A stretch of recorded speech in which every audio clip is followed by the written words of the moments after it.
It wasn't Anthony's phone. Swipe it and go to the time and see what it is. But it says like, you don't have like. Yep. What are you doing? What's that? Alright. Good boy.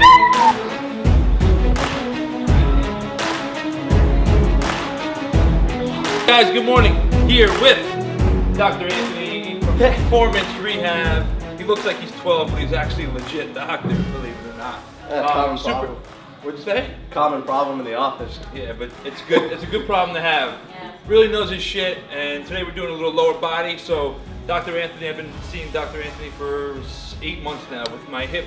And even if I'm not in pain, I still go to Dr. Anthony because he holds me accountable, and he always teaches me something new that I apply to myself and also the members here at Body. So today we're doing a little lower body. Dr. Anthony's going to give me a little recap and a little starter warm-up exercise or two to fire up the glutes and make sure that we could get maximum benefits from our leg training today. What's up, guys? So first time on camera, so kind of mind me if I'm not too fluent with my words.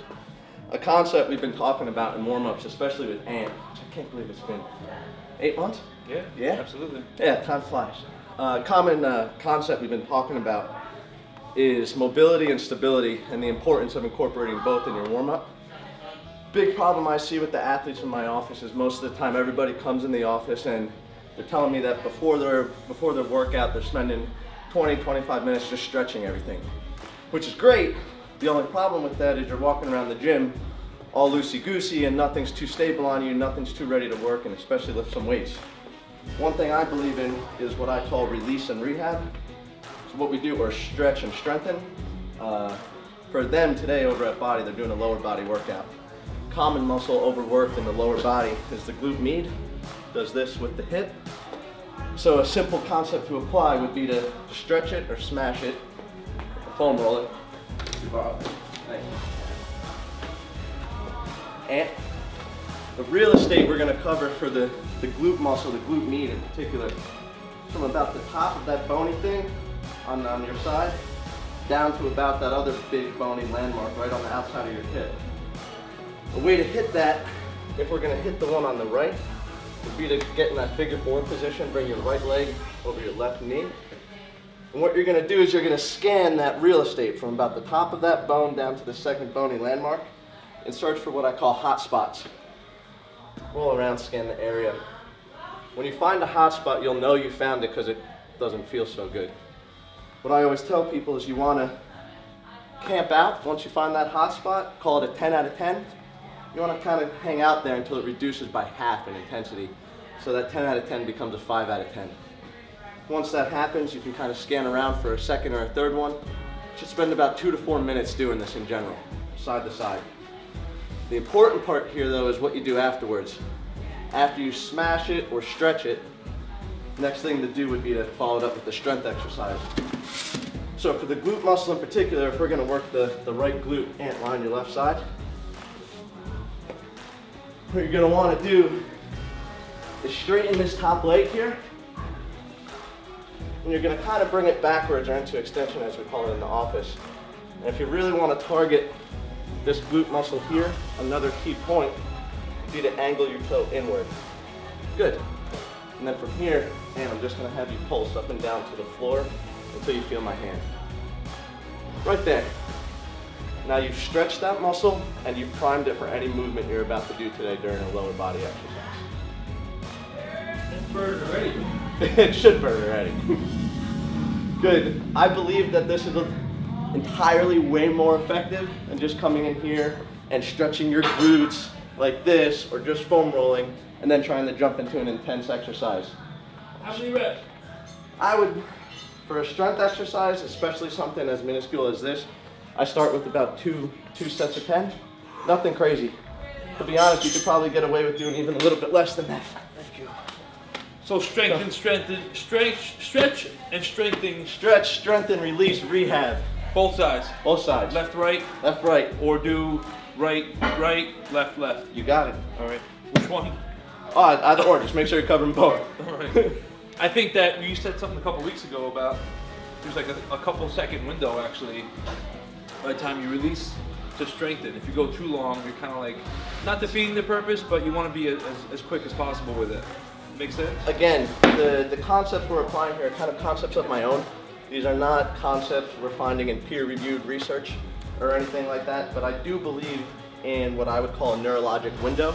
So if you're stretching a muscle, I like to strengthen it within 30 to 60 seconds, especially before a workout. I believe this is just a little bit more effective in priming the muscles prior to exercise. I'll tell you what though, honestly, I was pressed for time last week, and I did it quickly. I did a QL stretch, and then I went right into a glute.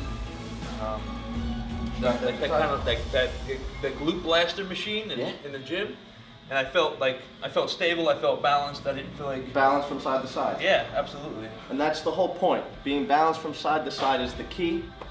I believe that you feel balanced by not just stretching everything, but also following it up with strength exercises. To me, that kind of makes sense. And it's been working in the office and in the gym. So in and then up. You got it. And actually, what you want to do is you want to prime the glute by just keeping it in extension. And then just pulse up and down from there. So you're back first. Oh yeah, then that keeps this all activated. Now, if you really want to target it again, you want to kind of rotate the whole hip in. Good. And you should feel a nice burn with that. Now, Ant, this is on your left side. Yeah. Feel that more here? Yes. Yeah. Why?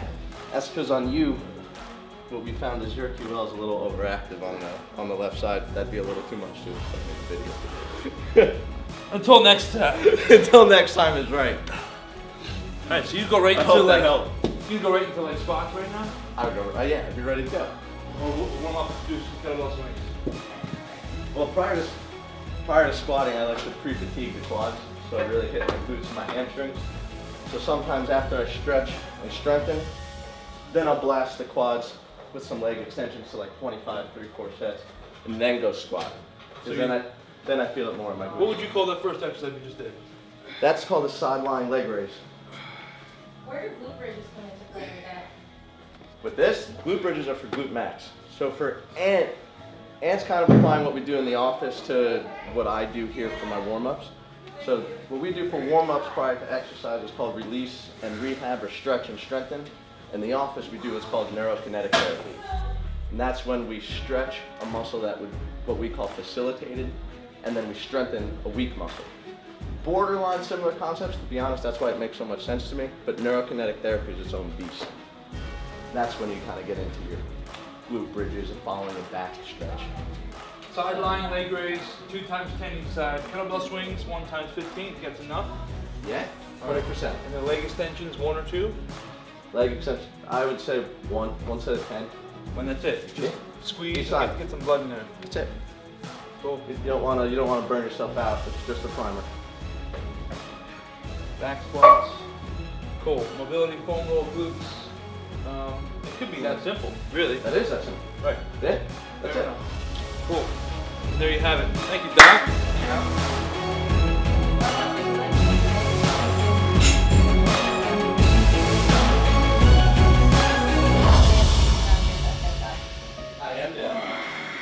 You what? I am. Thank you. Let's go to you guys. Yeah, never had my body looking like this my whole life. Yeah, but Supposed to be the best. Supposed to be happening.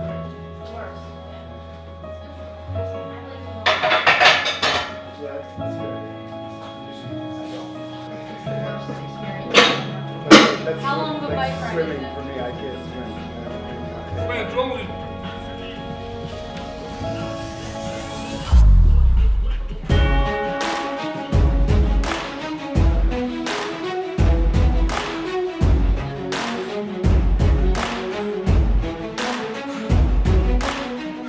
Parallel squats is one of the most individualized exercises out there. So one, it's all how it feels to you, and two, what your body tells you you're capable of doing. So Straight out or opened up. there's a few things. Feet position, some people like hip width, other people like shoulder width. To be honest, that's also individualized. It's what you feel most comfortable with. Now in terms of toes pointing out or in, the recommendation is 10 to 15 degrees out. Now, everybody always asks me, how the heck do I know what 10 to 15 degrees is? The way you figure that out is start with them completely straight. Then what I want you to do is kind of shift your weight to your heels and clench your butt cheeks together and kind of just let that turn your feet out a little bit. Now that's perfect. That's not much. It's not supposed to be too much. Yep. I would have went further than that if you told me 10 to 15. So, but I get it. I'd say about 10 to 15 degrees. You're about like that max. Yeah. Once you start hitting 20, 25, 30, that's when you're going to get in a little bit of trouble. Is that...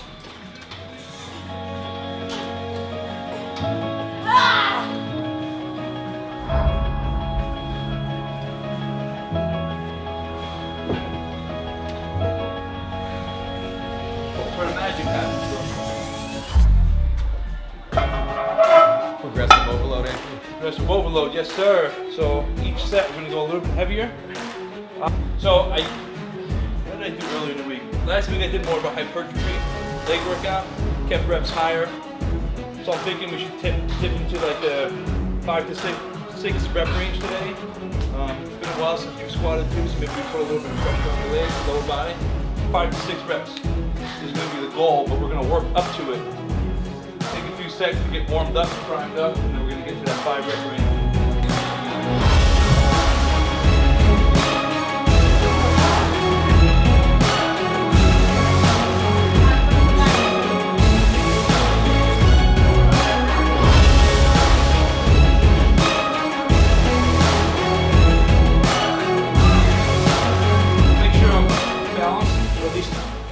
Like balanced is with my feet, screw my heels in and kind of activate my glutes. Take a deep breath, make sure all that air is in my belly, push out so I can keep that air inside to keep my core nice and tight, because when you do that, your lower back contracts and it protects your spine. Doc, cool? Got that. So now you have some air in here, nice and solid, and then push your hips back and then proceed into your squat and drive up. If you need to take a breath, which you're going to, exhale when you're at the top, reset, and go into it again. So it kind of creates a nice cadence with your breathing and also protects your spine and you know, get you ready for the squat. Take that. Now that all makes sense, but he makes it all sound super easy. I say out of those things, the two most difficult ones to do is one, screwing in the hips. It sounds all nice and dandy to do while you're standing, but as you descend, that's when people, they're screwed in, and then they steadily lose the hip contraction, or the hip lock as I call it. So at the top, important to screw your feet into the ground, trying to rotate them outwards. Feel that in the butt. Then as you go down, to kind of remind yourself, I always aim my knees towards my second toe. So as I'm going down, my knees stay right in line with the second toe and they never collapse inward. And that's number one. Number two, which might even be a little bit more difficult, is the brace. Whenever we hear brace before you squat or brace before you lift anything, it sounds like it's intuitive, but it's really not. Like Ann said, it's a push out. Me, I'm not too good at it, so I wear a belt that reminds me. I have something pushing in to constantly remind me to push my stomach out. So it's a breath in, and then you want to stay wide and stay big throughout the entire descent. The hard part with it is as you come up, be able to breathe and not hold your breath. All right. I see a lot of exhale on the way up. A lot of exhale. You're losing that core stability on the way up. Right. But how do you not pass out? You don't pass out. The little trick you could do is as you're coming up, let out just a little bit of air instead of holding your breath throughout the entire rep. For more experienced lifters like Ant and the guys here at Body, you can hold and exhale at the top. For somebody that's just starting or is more in the intermediate range, let out little bursts of air throughout the rep. When you contract your abs synergistically, simultaneously your lower back, your erectors contract. That protects your spine. So when you're bracing here, keeping those abs tight, you know the feeling when you're trying to take a poop? Sounds a little graphic, but those are your deep abdominal muscles that are contracting to. So there's a flexing of your abs. 100%. The breath. 100%. Yep. Now, that's not just for the squat. You could be doing something as simple as bicep curls. Practice. When you brace your core, it basically tells every other muscle in your body, your butt muscles, your leg muscles, your arm muscles, okay, now you can do the job at hand. Whereas if you're not bracing, then as you're lifting even just a dumbbell to do a bicep curl, everything's trying to work instead of just your bicep. Where when you brace, you're going to get that nice contraction in the muscle.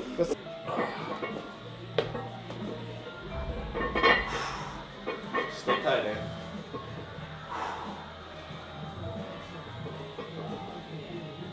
Good breath.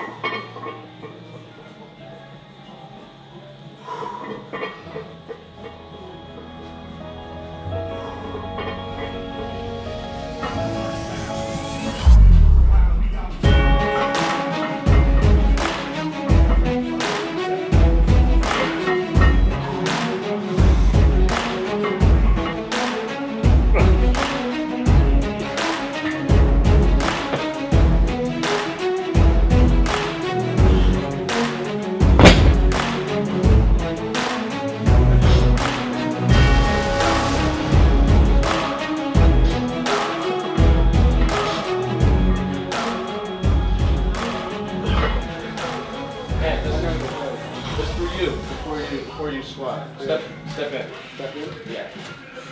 All three. Yep. You want to put it around your back.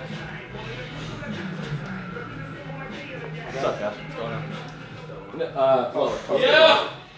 Now, all I want you to do is take like one step back. One step back. Yeah, so it's pulling you a little bit forward. Good. You keep your hands on the band. Spread your feet, get in squat position. Go for a squat. There you go. Better late than ever. Right? This will help with this core. That's so cool. From collapsing forward. And she was in class? Look, all it shows is that if you were to give him support, look at his range. His core was strong, or stronger. Oh, good. That's where you get. Their family, they better be. Isn't that Up. what Good, brother. Nice and strong. Up. Nice. Nice and even, brother. Up. If I close my eyes, man. I open up. Can't have it. All right, brother. You want to do a little finisher? No.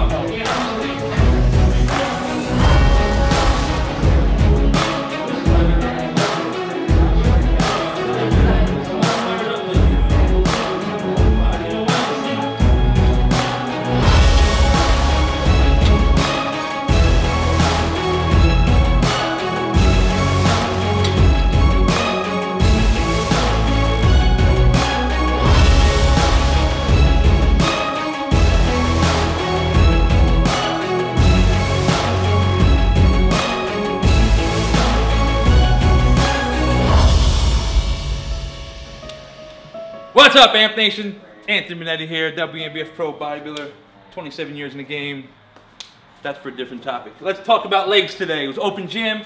We had Dr. Anthony blessing us with his presence and his knowledge bombs, talking about some foam rolling techniques and some simple warm-up drills to activate the glutes properly prior to a compound movement such as squat. So he went over some simple foam rolling for the glutes, and then we did side lying leg raises to activate the glutes properly.